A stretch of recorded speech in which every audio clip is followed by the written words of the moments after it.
지우국제특허법률사무소 대표 변리사이시고 서울중앙교회 장로이시며 또 회사를 운영하고 계신 조현석 장로님 모셨습니다. 반갑습니다. 안녕하세요. 장로님 소개를 하면서 보니까 참 그 이력이 화려하십니다. 뭐 수석도 하시고 인간적인 그 명예도 많이 누리시고 또 따라서 그 부도 좀 축적을 하시지 않았을까 그런 생각도 들고 말이죠. 네.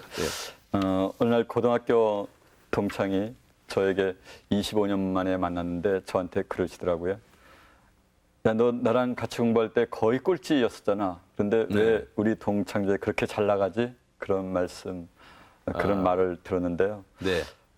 근데 정말 하나님께서 만들어 주신 것이어서 그렇습니다. 그만할 이유가. 장로님 처음 제가 이 방송하기 전에 처음 뵐 때는 목사님이 아니신가 그런 생각을 했어요. 이렇게 예수 믿는 분은 얼굴은 좀 다르구나 그런 생각을 했는데요. 감사합니다. 아주 그 온화하시고 편안함이 보는 사람에게 느껴지는 그런 아주 좋은 인상이시군요.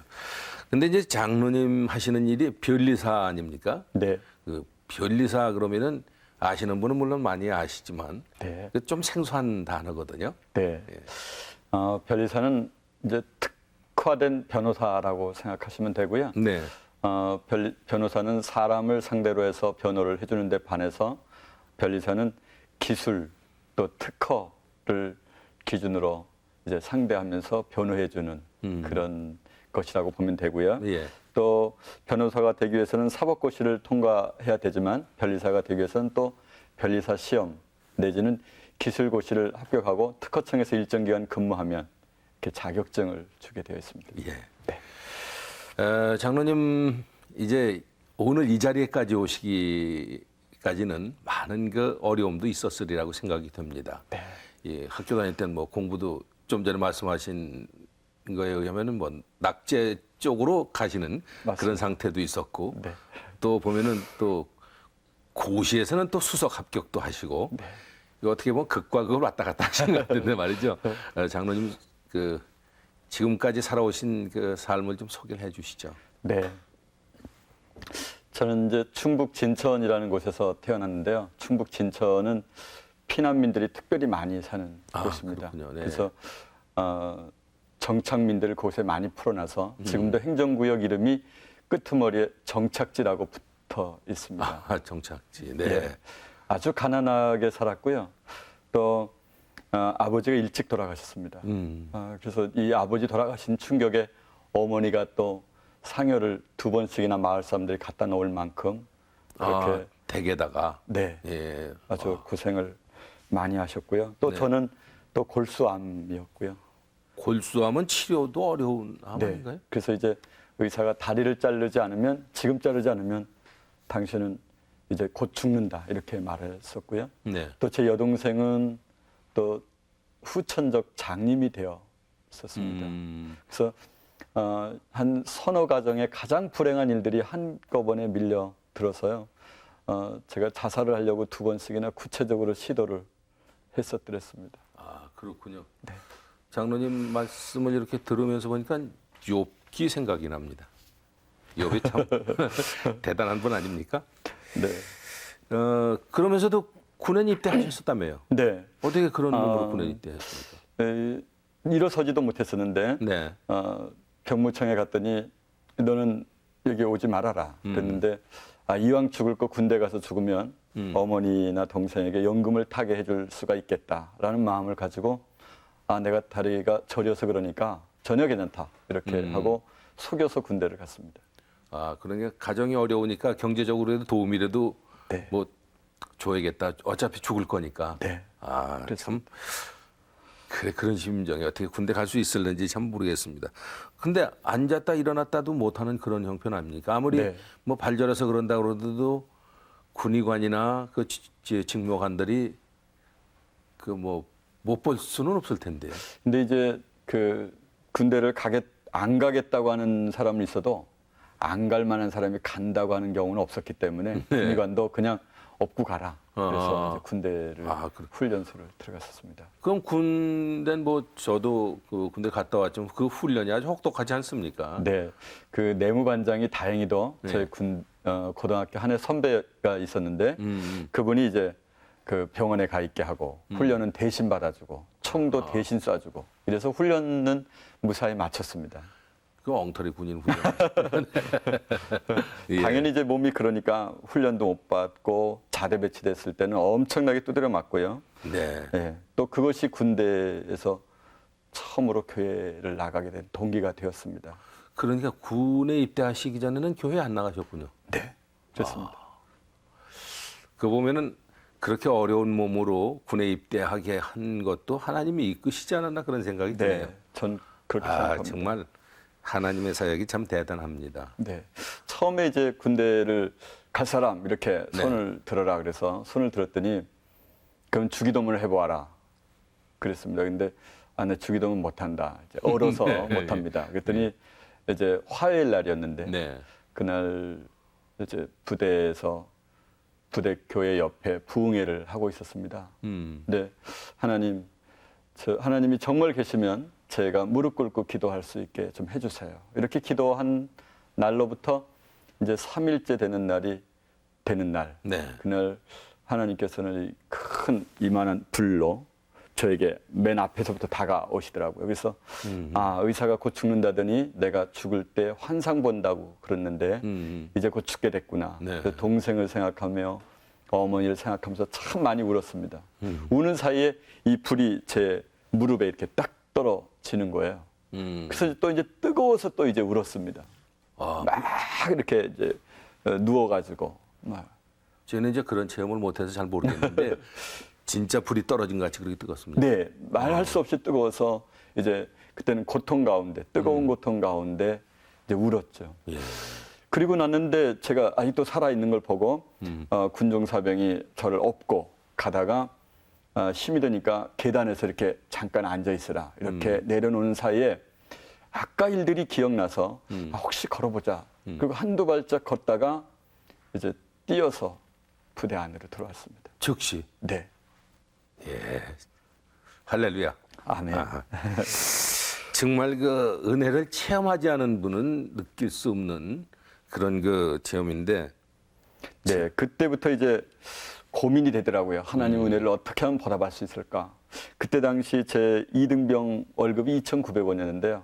네. 이것을 생강을 다 사가지고 생강이 과거에는 좀 쌌습니다. 예. 그래서 그것을 벗겨서 끓여가지고 보초들을 밤 11시 반부터 새벽 4시 반까지 이제 가면서 이렇게 따라주고. 생강차를 만들어서. 네.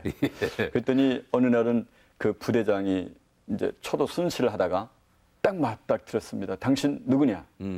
그랬더니 저는 2등병 안무개인데 초병들을 위해서 이제 생강차를 따라주러 다닙니다. 그랬더니 하는 얘기가 그래 잘한다. 해놓고는 그날 아침에 간부들을 불러놓고 하는 말이 2등병도 부대를 위해서 무엇인가 하는데 너희들은 뭐 하는 거냐? 그러면서 하는 얘기가 얘가 교회 다니니까 우리도 교회를 가자. 그리고 그 한강 이북 지역의 불교 평신도 연합회 부회장이었는데요. 그분이 부대원들을 다 이끌고 교회로 가게 됐습니다. 그래서 5분 대기 좀만 제외하고 다 이제 부대에 가서 모든 부대원들이 침례를 받고 그랬던 적이 있습니다. 이 모든 부대원들이 이제 그 세례를 받고 이제 그 크리스찬화되는 그런 큰 경험을 하셨는데 우리가 보통 상식으로는 치유를 받았다 하더라도 하나님을 위해서 뭘 하겠다 이런 생각하기는 참 어렵거든요. 참 내가 치료를 받았는데 이게 어떻게 받았나 하고 좀 이 생각하기 좀 어려워지는 그런 그 상황이 아닌가 생각이 됩니다. 제가 그렇게 기도했거든요. 하나님, 만약 제가 무릎을 꿇고 기도할 수 있도록 해주시면 제가 하나님을 위해서 최선을 다하겠습니다. 어차피 죽은 목숨이니까. 이렇게 죽으려고 해 군대 갔으니까. 네, 그렇게 서약을 제가 했습니다. 예. 네. 아, 그렇군요. 처음부터 아주 예비하고 그 각본대로 넘어가는 것 같습니다. 그 다음에 또 그 치유의 경험을 하시죠? 네. 여동생이 후천적 시각 장애인이었거든요. 네. 그래서 백병원에서 얘기가 모든 시신경이 끊어졌기 때문에 도저히 불가능하다 그랬습니다. 그래서 제가 기도하기 시작했습니다. 하나님, 정말 제 여동생 불쌍합니다. 초등학교밖에 나오지도 못했고 또 결혼을 하자마자 이제 후천적 시각 장애인이 되었으니까 제발 좀 눈을 뜨게 해주십시오. 그래서 3일 동안을 새벽 기도를 하는 가운데 간절히 하는 가운데 제 눈이 뽑아지도록 이렇게 아프더라고요. 아, 장로님 눈이? 예. 네. 그래서 한편으로 전혀 경험이 없었는데 어쩌면 내 동생을 치료해 주셨다는 증거인지 모르겠다. 그리고는 이제 전화를 걸었습니다. 옛날에는 이 전화를 걸고 한 30분 이렇게 기다려야 되는 돌리는 전화였습니까? 예, 예. 그랬더니 그 순간에 오빠 눈이 보입니다. 그러고 막 우는 거예요. 지금은 또 얼마나 건강하게 예수를 잘 믿고 잘 사는지 모릅니다. 참 놀라운 기적이 계속 그 장로님 삶에서 일어나네요. 네. 사실 이제 또 제대를 한 다음에는 제대하기 직전에 제가 마지막 말년 휴가를 갔더니 제 남동생이 이제 대학을 합격했는데 대학을 갈 수가 없는 처지였습니다. 근데 어느 날 제가 잠을 자고 있는데 시골에는 이렇게 베니합판이 아니라 그냥 이렇게 풀로 이렇게 네. 신문지 이렇게 붙여놨지 않습니까? 그렇죠. 예. 의자를 놔두고 칼로 그걸 찢더니 무엇을 집어넣는 거예요. 그래서 한 30분쯤 있다가 너 무엇을 집어넣었냐? 그랬더니 내가 대학 합격증인데 이 다음에 결혼해서 자기가 자식을 낳으면 아빠는 돈이 없어서 못 갔지 실력이 없어서 못 간 게 아니다라는 이야기를 하는 거예요. 그 말을 하겠다고요. 예. 그래서 제가 저는 대학에 못 갔는데 마음이 좀 덜 아팠지만 동생이 그런 말을 하니까 정말 견디기 힘들게 마음이 아프더라고요. 예. 내가 제대하면 너를 꼭 내가 학비를 대줄 테니까 1년 동안만 재수를 하거라. 이렇게 이야기를 하고는 제대하고 나서는 참으로 머슴처럼 열심히 남의 집 일을 다니면서 했었습니다. 네. 그런데 한 시험을 2달 앞두고 9월 달쯤에 어떤 생각이 들었냐면 나도 공부할 수 있을지 모르겠다. 너무너무 부럽더라고요. 네. 공부를 하고 이제 여름방학에 온 친구들이요. 그래서 나도 공부를 한번 해볼까? 그러다가 2달 동안 공부를 해서 국민대학교에 진학을 했는데 6년 동안 매월 20만 원씩 장학금을 주고요. 또 네. 전액 면제고요. 아하. 그때 당시 사립학교에 등록금이 60만 원 정도 됐는데 네. 15만 원은 매달 15만 원씩 동생에게 보내주고 2만 원은 11조하고 3만 원을 가지고 먹고 입고 쓰고 책은 못 사보고 카피하고 지금도 제가 집에 대학교 책이 별로 없습니다. 왜냐하면 카피를 해서 보아가지고 그런 가운데 당시 신문에 건국대학교 법학과 학생이 굶어서 죽는 사건이 있었습니다. 그래서 네. 동아일보의 논설에 무슨 군이여 천국에 가서는 국밥을 실컷 먹으라라는 제목으로 이제 사설을 뽑아내기도 했었었는데 네. 그 사람의 그 일기장을 보니까 어쩌면 저와 그렇게 똑같았었는지 참 배고프고 힘들게 공부를 했었더랬습니다. 대학을 다니면서 뭐 등록금 전액 면제고 또 용돈까지 타면서 대학을 다니셨다 그런 얘기인데 네.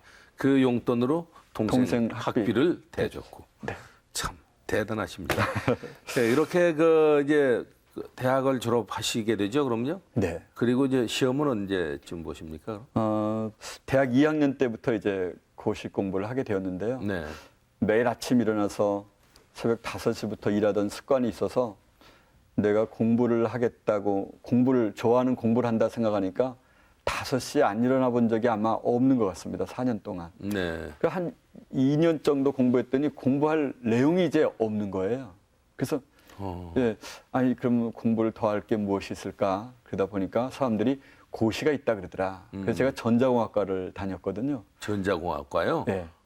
법학과가 아니고. 법학과는 이제 대학원을 이제 법학과. 그러시군요. 네. 전자공학과에서 네. 그 전자공학과에는 기술고시가 있다 그래서 네. 기술고시 준비를 드디어 그때부터 하게 되었습니다. 네. 네. 그래서 기술고시에 네. 합격을 하시죠? 네. 그런데 이제 그 사이에 있었던 일들이 있는데요. 네. 이사야 58장 13절에 보면은 만일 안식일에 네 발을 금하여 오락을 행치하고 사사로운 말을 하지 아니하면 내가 너를 땅의 높은 곳에 올리고 야곱의 업으로 기르시겠다라는 대목의 말씀이 나오거든요. 네. 그 말씀을 따라서 하나님, 저는 주일날은 공부를 하지 않겠습니다. 또 금요 철야에 빠지지 않겠습니다. 만약 주일날을 공부해서 제가 고시를 합격하고 주일날 빠져서 주일날을 지키지 못함으로써 고시를 합격한다면 차라리 주일 공부하지 아니하고 합격하지 않는 편을 선택하겠습니다. 그리고 이왕이면 제가 간증을 해야 되니까 1등으로 하게 해주세요. 또 1등 중에도 대한민국 역사상 최고의 1등으로 하게 해주셔야 작년에는 유교를 믿는 사람이 합격했다. 그 작년에는 불교를 믿는 사람이 수석 합격했다. 이러면 또 할 말이 없으니까 최고의 점수로 합격하게 해주세요. 이렇게 이제 기도했습니다. 네. 그런데 실제로 시험을 볼 때 2차 시험을 치르고 있는데 답안지가 앞에 딱 펴지는 거예요. 그래서 답안지를 보고 쓸고 있는데 시험 감독관이 5명이 있는데요. 예. 5명이 몽딱 제자리로 오는 겁니다. 그래서 야, 이렇게 치웠어요. 왜냐하면 이거 걸리면 이제 3년 동안 부정행위자는 3년 동안 시험을 못 치게 돼 있거든요. 예. 그래도 이게 안 치워지는 거예요. 그래서 그냥 눈을 꼭 감고 엎드려 있었습니다. 예. 근데 1명 오고 2명 오고 3명째 걸터 앉아서는 그 다음에는 아무 소리를 안 하는 거예요. 예. 아, 이건 나만 보는 것이구나. 그래서 써서 시험에 합격을 했는데 원래 기술고시 2차 시험의 100점은 70점이다 이렇게 기준을 얘기해 주거든요. 저도 이제 벨리사 시험 문제 출제하러 나가면 채점할 때 70점 이상에서 플러스 마이너스로 주십시오. 이렇게 이야기를 합니다. 그때 당시 점수가 98점, 89점 이렇게 이제 점수를 맞고 당시 총무처에 알아보니까 당시 최고 점수로 합격하였다. 이렇게 예. 이제 근데 그 답안지가 펼쳐져 있는 것은 환상입니까? 근데 하여튼 제 눈에는 보고 그걸- 제가 직접 썼으니까요. 아, 네. 참. 그 하나님께 1등으로 합격해서 영광 돌리게 해달라고 한 기도가 바로 응답이 온 거죠. 네. 그 참 믿음이 대단하십니다. 이 보면은 예수님도 그러잖아요. 겨자씨만한 믿음만 있으면은 산이 옮겨져서 바다가 된다. 뭐 이렇게 네. 말씀하시지 않습니까? 네. 그만큼 우리 믿음이 약하다는 얘기거든요. 근데 장로님 그 믿음을 보니까 정말 대단한 분이다 그런 생각이 듭니다. 그래서 1등으로 합격하셨어요. 네. 잠깐 좀 더 말씀을 드리면은 요즘에 아이들이 이제 중학교 2학년이고 초등학교 6학년인데요. 이 아이들도 월요일 날 항상 시험이 월요일부터 대부분 시작이 되더라고요. 그렇죠. 근데 주일 날에는 안 하고요. 토요일 날 밤 12시까지 딱 시계 보고 공부하다가 또 월요일 날 0시, 그러니까 주일 날 주일 날 12시에 딱 되면은 이제 공부 안 시작을 하시죠. 네. 저희가 시키지도 않았는데요. 아이들도 예. 주일날은 공부 안 하고 월요일부터 네. 공부하고. 또 안식일에 TV를 보는 것도 오락하는 거 아닙니까? 해가지고 스스로 이제 TV를 안 본 지 한 11년째쯤 또 됐습니다. 온 가족이 아주 말씀대로 그렇게 살아가시는군요. 네. 수석 합격을 했더니 이제 MBC TV하고 신문에서 이제 취재를 하러 왔었는데요. 예. 하루 종일 취재를 하면서 어느덧 모르게 그 순간에 교만한 마음이 제 마음 가운데 자리를 잡고 있었습니다. 그렇게 되겠죠. 아무래도 전국에서 1등을 하고 최고의 점수를 받았다 그러는데 교만해지지 않으면 그 인간이 아니지 않습니까?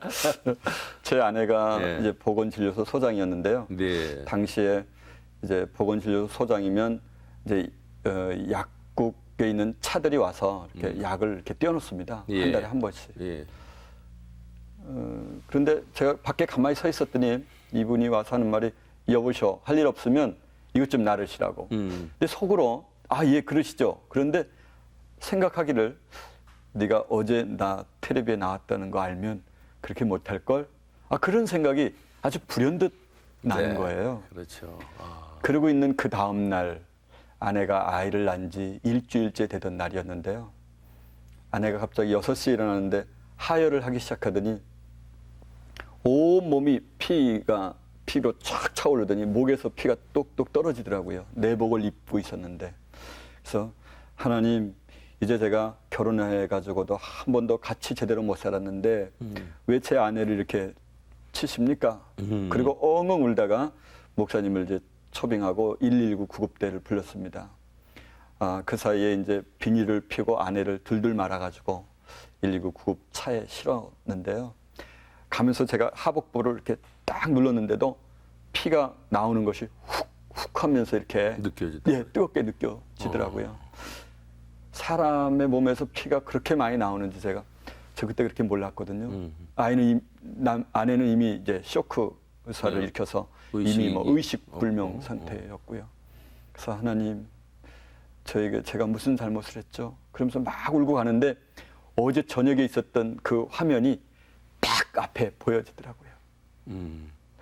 내가 어제 텔레비 나온 거 알았으면 당시 그렇게 못할 걸, 그렇게 제가 말하고 있는 제 그 교만함의 예, 사진이 장면이. 예. 예. 하나님 잘못했어요. 그런데 또 한편으로 감사해요. 친구들은 사람은 친할수록 허물을 잘 용납하는데 하나님은 빛이시라 가까이 가면 어두움을, 그림자도 먼지 하나라도 용납하지 않으시죠. 하나님 참 감사합니다. 제가 겉모습으로 죄짓지 않고 마음으로 죄를 지었음에도 이렇게 저에게 깨닫게 해주셔서 감사합니다. 그렇게 했는데 병원에 갔더니 이미 죽었다. 그 장로님이셨거든요. 그 병원 원장이. 의사가. 만약에 설령 살아있다 하더라도 눈 멀고 귀 먹고 감각 없는 식물인간으로밖에 될 수 없다. 그 말을 듣고 제가 이제 매일 예배 드리는 였거든요. 그래서 네. 그날 저녁 또 예배를 드렸습니다. 가정에서. 아니요, 그 병원에서. 병원에서. 예. 사람들이 수근수근거리기를 시체래. 그러면서 빨리 데리고 나가라고 한편에서는 그렇게 얘기를 하고 있었습니다.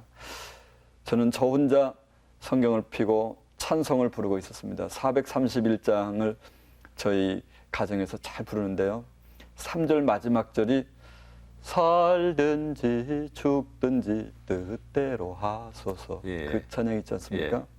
그 찬양을 부르고 있는데 막 눈물을 흘리면서 부르고 있는데 또 다른 목소리가 들려오는 거예요. 그래서 내가 너무 뜨겁게 부르니까 내 목소리가 2중, 3중으로 들리는구나 이런 생각을 했습니다. 그랬더니 딱 아내를 보니까 아내가 그 찬양을 부르고 같이 있는 거예요. 의식 없던 분이 깨어난 네. 거로군요. 그래 이제 의사는 도무지 불가능한 일이다. 내가 헤모글로빈 수치를 보니까 이미 죽은 사람에게서 발견되는 수치가 발견됐는데 어떻게 이런 일이 일어날 수 있을까? 그리고는 그 다음 날 아침에 아주 건강해서 퇴원을 했고요. 지금까지도 아주 건강하게 있습니다. 하룻밤 병원 진세 지시고 오셨네. 네. 그 하룻밤에 생과 사를 왔다 갔다 하시면서 결국 장로님 말씀 들으면 하나님이 붙들고 계셨다 이렇게밖에 얘기할 수 없겠습니다. 이 사모님은. 네. 그리고 이제 그런 역경 또 영광 그리고 이제 그때 직장은 어디셨습니까? 저 이제 특허청에 들어가게 됐는데요. 네. 일을 시작하면서 어떤 생각이 들었냐면 말씀을 묵상하는 가운데 에베소서 6장에 있는 말씀이 떠오르더라고요. 종들아 너희 상전에게 하기를 죽게 하듯 하라. 네. 눈가림만 하여 사람을 기쁘게 하는 자처럼 되지 말아라. 그런 말씀을 묵상하면서 내 상관을 정말 하나님 모시듯 한번 모셔보자. 그렇게 했습니다. 그렇게 했더니 저희 상관이 별명이 뭐냐면 대발이 큰아버지라는 별명을. 대발이 큰아버지. 네. 예. 대발이 아버지도 대단하지 않았습니까? TV 연속극에. 네, 연속극 주인공. 예. 네. 그런데 대발이 큰아버지라는 별명을 붙을 만큼 아주 강직하시면서도 다른 사람의 허물을 용납하지 못하는 분이셨거든요. 인사를 해도 꼭 아주 한 90도 하지 않으면 인사도 받지 않을 만큼 네. 그런 분이었는데 어느 날 그 고위 국장직들만 모이는 자리에서 이 세상에 존경할 만한 사람이 있는가라는 이야기를 서로 주고받다가 본인이 하는 말이 저희 국장이 하는 말이 나는 이 세상에서 두 사람을 존경한다. 하나는 죽은 사람은 이순신 장군이고 또 한 사람은 나랑 같이 있는 조연석 사무관이다. 이렇게 말을 하셨다 그래요. 그러니까 조연석이 도대체 누구냐? 그래서 그 국장들이 저를 보러 왔습니다. 조연석이 어떻게 생기나? 근데 저 존경하느냐. 그렇게. 대발이 큰 아버지가 존경하냐 그죠? 네, 네. 그렇게 와서 드렸습니다. 또 한 번은 이 최 사무관님이라고 있는 분이 있는데 나이는 저희랑 한 20년 격차로 우예시지만 사무관이었습니다. 네. 근데 인사를 아무리 해도 이 사람은 인사를 안 받습니다. 근데 하루에도 제가 두세 번 만나면 국이 다르지만 두세 번 만나서 인사를 하는데 4, 5년 동안 인사를 했는데 한 번도 안 받아줬습니다. 근데 물론 그분은 소문나기를 인사해도 인사 안 받는다고 아무도 인사를 하지 않는 분이었거든요. 근데 이제 이분이 진급을 해서 진급턱을 낸다고 집에서 진급턱을 내니까 과 사무실에 있는 사람들 와라. 그러니까 가원들도 갈 필요가 뭐 있냐 이러다가 그래도 진급했는데 우리가 축하해 주러 가자. 그 담당 과장이 그래서 갔는데 그 자리에 사는 말이 나는 이 세상에서 존경하는 사람이 하나 있다. 그것은 심사 4국에 있는 조연석이다. 이래가지고 심사 3국에 있는 사람이 또 저를 보러 왔습니다. 그러니까 인사 받지 인사만- 않아도 5년 동안 계속 인사를 하는 사람입니다. 그죠? 네. 네. 그래서 아마 생활로, 행동으로 결국 모든 사람들에게 감동을 주게 하시지 않았나.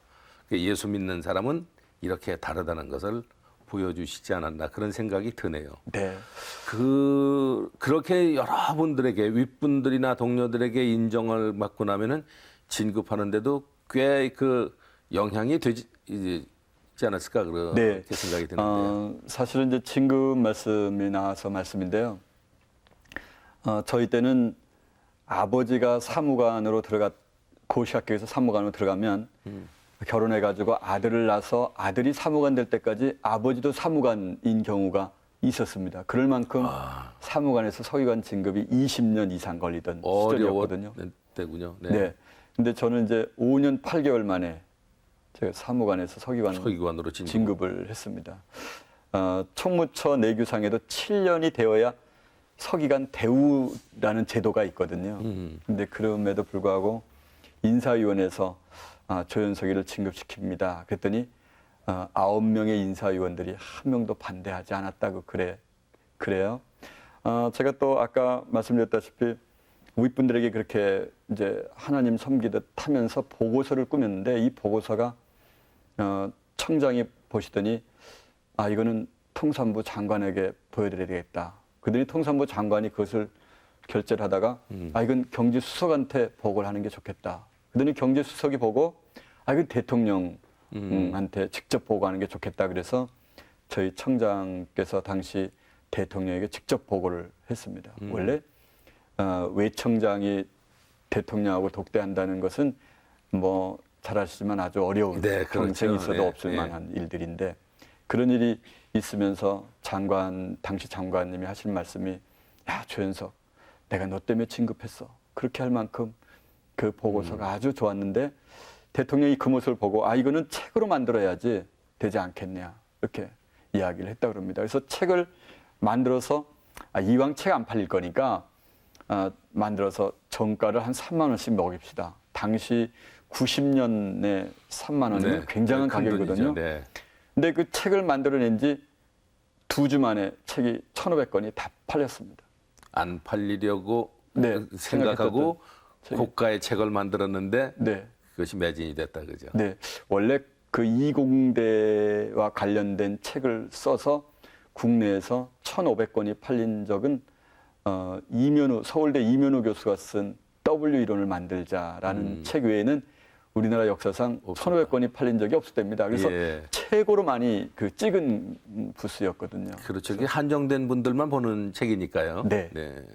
그게 어떤 책이었습니까? 그 본의 아니게 보고서가 책으로 네. 이제 저자가 되는 그런 입장이 되셨네요. 네. 그게 이제 국제 특허 분쟁 사례라고 하는 책의 제목이 그렇습니다. 그 첫 번째 저서가 되겠습니다. 네, 그렇습니다. 그 후에 이제 특허청을 다니면서 네. 돈을 열심히 아내도 이제 보건진료소장이니까 돈을 모으고 저도 열심히 돈을 모으기 시작했습니다. 그래서 이제 좀 아파트를 하나 사서 서울로 이사를 가자. 당시 천안에 있었거든요. 아, 천안에서 출퇴근하셨습니까, 그럼? 네, 한 10여 년 동안 천안에서 출퇴근했습니다. 아, 참 힘든 생활을 하셨네요. 네. 그러다가 어느 날 제가 첫 번째 간증을 해달라고 하는 것이 미혼모, 뇌성마비, 전신마비 된 사람들 많이 모여 사는 조그마한 공동체인 공주에 있는데요. 네. 그곳에 신앙 간증을 해달라는 부탁을 처음 받았습니다. 신앙 간증을 하고 있는데 그 미혼모이고 또 전신불수 이런 분들이 막 계속 울기 시작하는 거예요. 예. 그런데 저는 안 울고요. 네. 그래서 야, 내가 어쩌다가 이렇게 예배에 감격이 없는 사람이 되었을까? 그 생각을 해보니까 제가 이전보다 가지고 있는 것이 한 가지가 더 있었는데 그래서 돈이더라고요. 아, 이제 돈을 없애야 되겠다. 그런 마음을 먹고 전도사님들이 예배 개척을 하면 2천만 원, 3천만 원씩 이렇게 주면서 내 통장을 마이너스로 항상 만들어 놔야 되겠다. 초대교회는 아마도 돈을 쌓아서 더 좋은 일에 쓰자고 모아놓을 그런 만큼 되지 않았을 거다. 가지고 있는 대로 흩어야 되겠다라는 생각을 가지고 이제 그 개척교회 하시는 분들 또 뭐 필요하다고 하는 분들에게 돈을 무료로 이렇게 정말 그 대가 없이 주었습니다. 그랬더니 그때부터 저도 이제 예배의 감격을 또 한번 회복하게 되었습니다. 다시 이제 그 우리가 쉽게 얘기하면 한 단계 더 업그레이드 그런 그 신앙으로 발전을 하시는군요. 네. 정말 그 돈은 잘 쓰면은 정말 약이고 못 쓰면은 독이 되지 않습니까? 네. 그런데 우리가 세상 살면서 그 물질에 자꾸 집착하게 되거든요. 어느 목사님이 그런 말씀을 하시더라고요. 처음에 10평 아파트에서 시작해서 18평, 24평, 25평 이렇게 쭉 올라가다 보면 40평, 50평. 그러다 보면 인생은 끝났다 그러죠. 남는 게 뭐가 있냐. 네. 그런 그 말씀을 하던데 역시 그 돈은 그런 겁니다. 그래서 욕심을 부리지 않고 이제 그 다 그렇게 주기 시작했단 말이죠. 네. 그 후에는 어떻게 변화가 되시나요? 네. 이제 또 한 번 특이한 상황이 벌어지는데요. 사실 이런 상황은 세 번째 일어난 것인데 가장 그래도 소개할 만한 상황을 네. 말씀을 드리면 어느 날 IMF가 일어나서 제가 사업을 하고 있는데 목사님 한 분이 오셔서 하는 말씀이 우리가 IMF 전에만큼 교회에 헌금을 할 줄 알고 교회를 지었는데 돈을 이제 IMF가 일어나면서 돈을 제대로 중간중간에 주지 못해서 일했던 사람들이 깡패를 모아가지고 월요일 날 와서 강단을 찍어내겠다. 교회를. 예, 그런 이야기를 하면서 토요일 날까지 1억이 필요한데 1억을 빌려줄 수 있겠나. 그렇게 이야기를 하시더라고요. 모르는 분인데요. 아니 제가 이제 아는 분이 아는 분이고. 예. 그런데 전 정말 없습니다. 제 통장에 마이너스 1,000만 원밖에 없습니다. 또 딱 하나 있다는 것이 땅이 1,000평이 있는데 그것은 평당 3만 원짜리이고 지금 그렇게 매매가 되고 있습니다. 그러니까 이것을 다 해도 3천만 원이고 또 오늘이 월요일인데 토요일까지 그것이 있는다는 게 또 힘듭니다. 이렇게 하고 이제 가셨습니다. 근데 금요일 날인데요. 금요일 날 누가 왔냐면 제 서울에 있는 직장으로 천안에 땅이 있는데 서울에 있는 직장으로 한라그룹에 있는 사람들이 찾아왔습니다. 그래서 땅을 파시지 않겠습니까? 그러는 거예요. 왜요? 무슨 일이 있나요? 그랬더니 여태껏 IMF 일어나는 그 이후로 1년 반 동안 전혀 우리가 땅을 사거나 그런 적이 없는데 오늘 아침에 갑자기 부회장님이 오셔서 그 정주영 씨 일가죠. 그렇죠. 예, 부회장님이 오셔서 하는 말씀이 그곳에 땅을 사라. 그렇게 지시를 내렸다는 거예요. 그래서 저희도 영문 모르고 왔습니다. 아, 그러시죠. 그러면 계약을 하시죠. 그런데 계약금은 얼마 주십니까? 그랬더니 그럼 우리가 평당 15만 원씩 사기로 했고요. 계약금은 1억을 드립니다. 그리고 1억 수표를 가지고 왔더라고요. 그 순간에 어떤 생각이 드냐면, 야, 1억. 이게 내 돈이 벌써 아니었구나. 그런 생각이 들었습니다. 그리고는 이제 금요일 날 저녁에 전화를 했죠. 1억이 있습니다. 내일 가져가시죠. 그랬더니 목사님께. 예. 예. 그런데 좀 이유나 압시다. 어떻게 이런 일이 이루어질 수 있습니까? 그 하시는 말씀이 제가 화요일부터 열심히 제 아내와 함께 기도했습니다. 하나님, 우리 조 집사, 당신은 집사였으니까요. 네. 조 집사 땅 1억 원에 팔리게 해주세요. 그리고 이번 주에 팔리게 해주세요. 그렇게 이제 기도를 했다 그러시더라고요. 그런데 놀라운 일은요. 그 다음 날이 토요일인데 토요일 날 그날이 바로 한라그룹이 부도가 됐습니다. 아, 부도가 났군요. 네. 그러니까 그러니까 1억 받으시고 네. 그 토요일 날 바로 부도가 났다 그러죠. 네. 그래서 하나님 참 정말 오묘하시다. 그런 것을 다시 한번 경험하게 되었습니다. 그건 인간적으로 어떻게 설명할 수 없는 수가 그런 그 네. 장면입니다. 근데 이제 그때 거기 저한테 매매하러 왔던 세 사람도 하는 얘기가 우리도 잘 모르겠습니다. 이게 참 신기한 일입니다. 어째 IMF 때 이 땅을 사라고 지시하는지 한 번도 최근에 출근도 안 하시다가 그날 오셔서 새벽같이 오셔서 저희들에게 지시해서 왔습니다. 이렇게 얘기를 하더라고요. 예.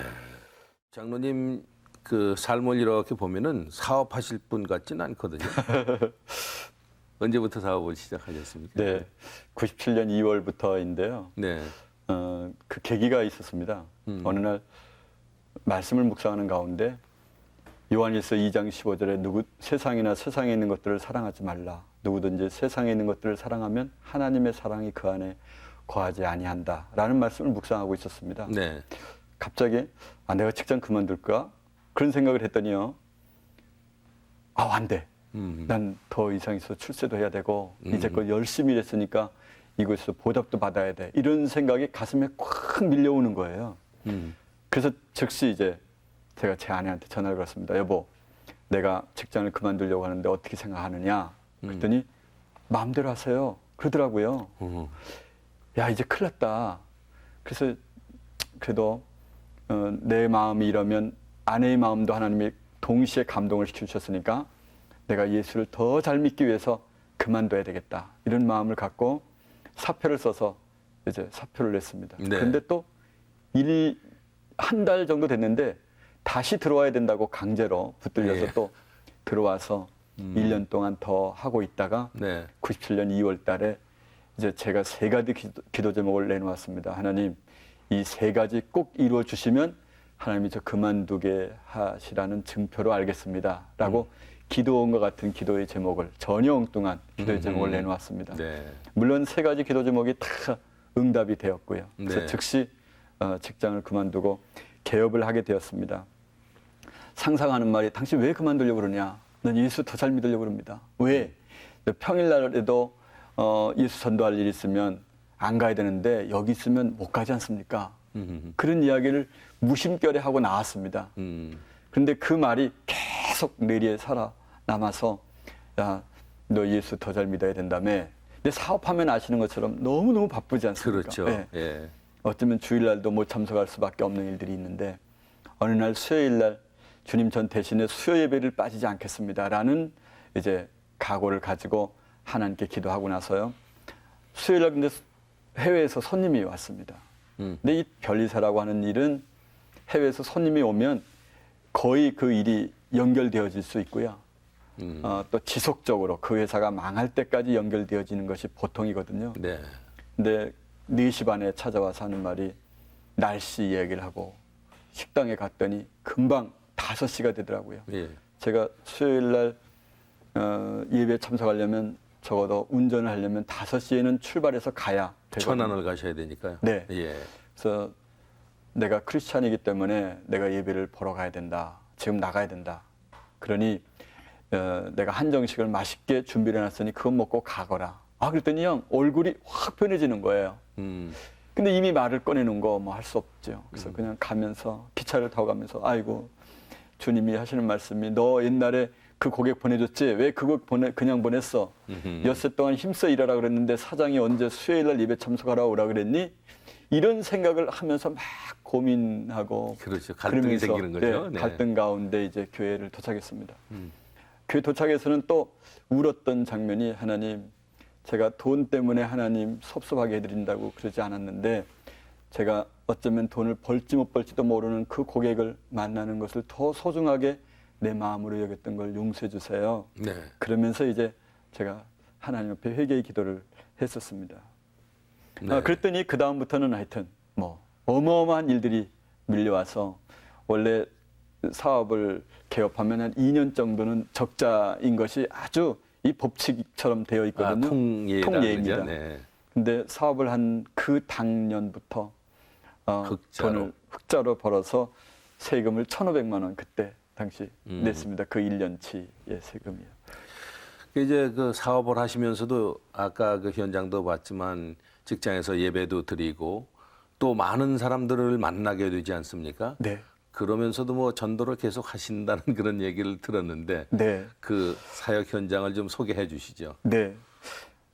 사장을 전도할 수 있는 사람은 저밖에 없다는 생각이 들더라고요. 왜냐하면 사장들이 대부분 성격이 강하세요. 그래서 네.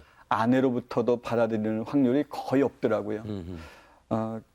그래서 내가 만약 전도하지 않으면 하나님께서 저를 책망할 것일 것 같고요.